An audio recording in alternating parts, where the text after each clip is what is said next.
it has the best control system and air conditioning system compared to the old traditional bus or the diesel buses. I've never driven any buses like Yutong before.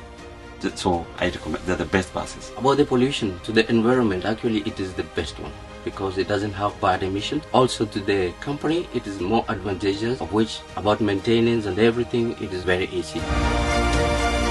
Welcome you today to this Eco-Driving Challenging Award ceremony. By awarding abrupt moves and unnecessary idling, our drivers contribute to better fuel efficiency. Good afternoon. Actually, I'm very happy about Yutong since I joined, not only because of this initiative, by the way, here.